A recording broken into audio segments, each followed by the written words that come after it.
আচ্ছা, কিছুদিন আগেই এক আত্মীয় ফোন করে জানতে চাইলেন, আচ্ছা এই শেয়ার বাজারে কিভাবে ইনভেস্ট করতে হয় রে?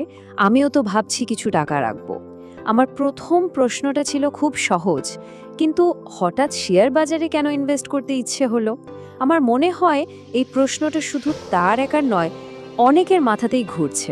তো চলুন আজকের এই আলোচনায় এই পুরো বিষয়টাকে একদম সহজ করে আমরা বুঝে নিই। আমরা মূলত এই 5টা বিষয় নিয়ে কথা বলবো। প্রথমে দেখব শেয়ার বাজারের স্বপ্নটা কি, তারপর বাস্তবতার দিকে তাকাবো, এরপর জানব বিনিয়োগের আসল কারণ, কি করে প্রথম পদক্ষেপগুলো নেওয়া যায়, আর সব শেষে কোন মানসিকতা নিয়ে এগোতে হবে। চলুন শুরু করা যাক। আসলে শেয়ার বাজারের একটা অদ্ভুত আকর্ষণ আছে, তাই না? বিশেষ করে যখন চারিদিকে খুব কম সময়ে বিশাল লাভের গল্প শোনা যায় বা অনলাইনে দেখা যায়, তখন তো আগ্রহ জন্মানোটা খুবই স্বাভাবিক। ঠিক এই মানসিকতাটাই কিন্তু বেশিরভাগ মানুষকে শেয়ার বাজারের দিকে টেনে আনে। মানে একটা আশা তৈরি হয় যে যদি অন্য কেউ পারে তাহলে আমিও পারবো। রাতারাতি টাকা দ্বিগুণ বা তিনগুণ হয়ে যাবে, এই স্বপ্নটা দেখাটাই স্বাভাবিক। আর এই স্বপ্নকে আরও উস্কে দেয় সোশ্যাল মিডিয়া। ফেসবুক বা ইনস্টাগ্রাম খুললেই মাঝে মাঝে চোখে পড়ে বিশাল বিশাল লাভের স্ক্রিনশট। এগুলো দেখলে কি মনে হয়?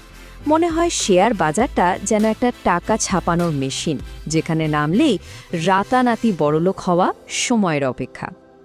তো স্বপ্ন দেখা তো হলো, এবার চলুন একটু বাস্তবে ফেরা যাক। কারণ যে কোনো কিছু শুরু করার আগে কিছু জরুরি জিনিস জেনে নেওয়াটা কিন্তু খুব দরকার। এই যে এত লাভের গল্প আমরা শুনি বা দেখি, এর পেছনেও কিন্তু একটা গল্প থাকে, তাই না?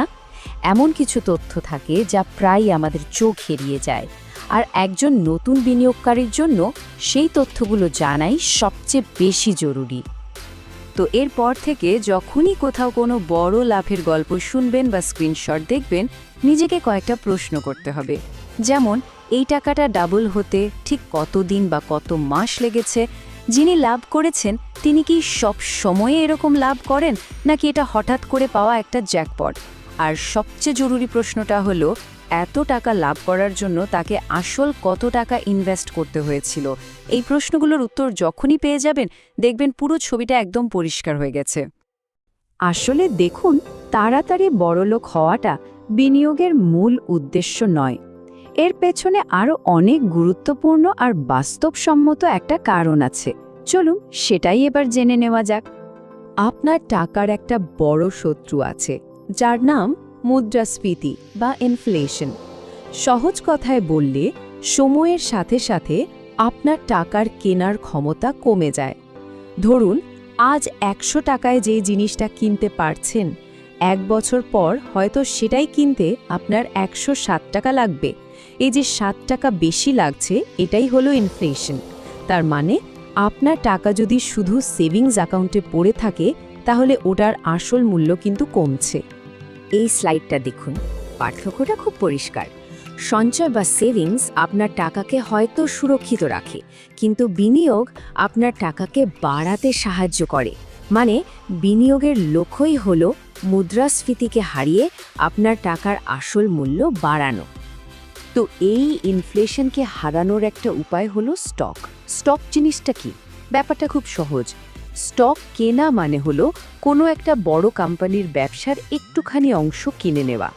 মানে আপনি সে কোম্পানির একজন আংশিক মালিক হয়ে গেলেন। এর ফলে কি হয়, যখন কোম্পানিটা ভালো ব্যবসা করে, লাভ করে, তখন স্বাভাবিকভাবেই তার শেয়ারের দামও বাড়ে। আর তার সাথে সাথে আপনার বিনিয়োগ করা টাকার মূল্যও বেড়ে যায়। মানে আপনার টাকাটা কোম্পানির সাফল্যের সাথে সাথে বাড়তে থাকে।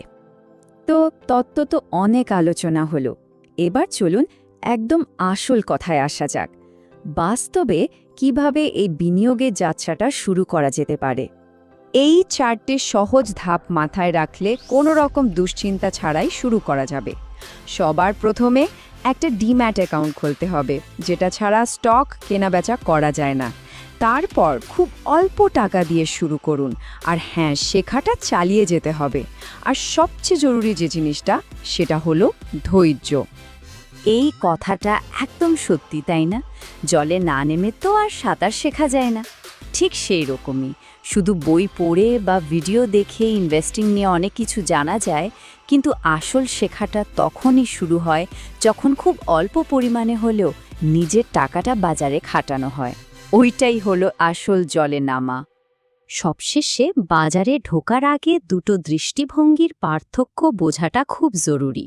একটা হলো ইনভেস্টিং বা বিনিয়োগ, আর অন্যটা হলো ট্রেডিং। দুটো কিন্তু এক জিনিস নয়।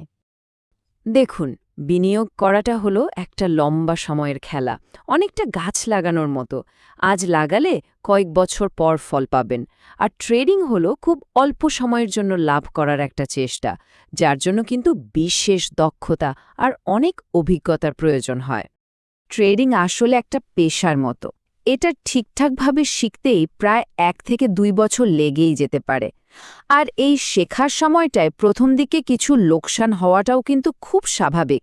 এটাকে বলা যেতে পারে শেখার ফি।